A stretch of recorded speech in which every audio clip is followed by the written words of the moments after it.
Sekejap lagi saya akan bagi ruang kepada Bukit Bintang dan juga sahabat saya yang akan menyertai kita tak lama lagi. Untuk Yang Berhormat Seputih telah memberi beberapa ulasan mengenai Kementerian Wilayah Persekutuan. Untuk makluman yang Dewan Dua Yang Mulia ini, saya boleh menyatakan bahawa Yang Berhormat Seputih ini seorang yang bukan sombong, orang yang baik. Dulu semasa jadi menteri, beliau mempunyai perawakan yang tidak sombong. Sekarang ini walaupun tanpa jawatan dalam kerajaan, beliau dikenali sebagai individu yang berperawakan baik, rendah diri dan cantik.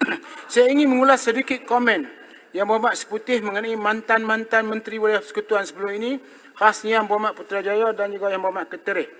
Saya ingin maklumkan bahawa semua dasar yang dilaksanakan sebelum ini adalah berdasarkan kepada kajian dan keperluan semasa ketika itu. Contohnya, pembangunan yang dijalankan sebelum ini mengambil kira keperluan rakyat yang berpendapatan rendah melalui pembangunan projek rumah mampu milik.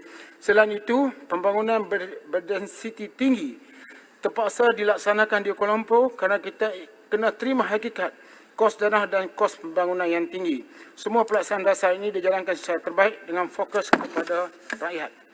Kementerian Wilayah akan memastikan, akhir sekali, perkataan akhir, memastikan perumahan mampu milik disediakan untuk warga wilayah persekutuan dan dibina berhampir dengan akses kepada penganggota awam seperti stesen MRT, LRT yang berdekatan.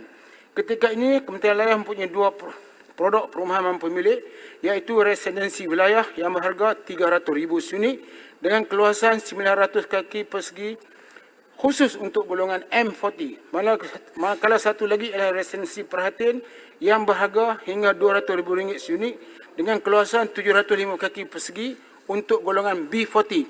Saya ingin mengumumkan bahawa residensi perhatian telah dijenamakan semula dan akan dikenali sebagai Residensi Keluarga Malaysia.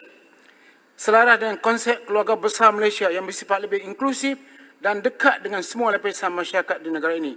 Dan saya sebagai Menteri Wilayah Persekutuan akan terus melaksanakan dasar dan pembangunan wilayah persekutuan sebaik mungkin, termasuk menarik pelaburan untuk menjadikan Kuala Lumpur, Putrajaya dan juga Labuan lebih maju dengan kerjasama semua pihak. Sikit boleh, Yang Amat? Ya. Yang Berhormat Menteri, saya ikut ucapan Yang Berhormat Menteri dengan sangat rapat. Tadi Yang Berhormat Menteri kata Yang Berhormat Menteri menggalakkan vertical farming dan Yang Berhormat Menteri pun kerap melawat kawasan-kawasan sebegini. Saya juga tahu bahawa Yang Berhormat Menteri sangat cakna berkenaan industri-industri yang baru seperti industri ketum dan juga industri medical cannabis.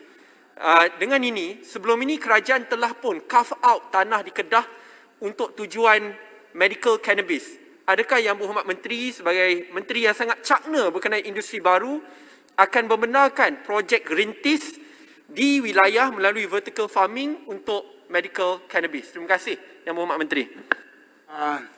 Sebenarnya jawapan tersebut berbahaya dan membahayakan. Jadi saya sebagai Menteri Wilayah Persekutuan dengan ini ikut saja apa yang telah diputuskan oleh kerajaan. Ya. Jadi kerajaan telah memutuskan demikian rupa, saya menjadi pengikut yang setia. Kerajaan kata kerajaan sekarang nak kerajaan yang makmur, inklusif dan mampan. Saya orang yang pertama celapak ke hadapan untuk menjalankan usaha-usaha tersebut. Termasuklah apa-apa yang Berhormat sebutkan tadi, saya akan mengikut arahan kerajaan dari masa ke semasa. Ya. Tatu ada ketua. Selamat.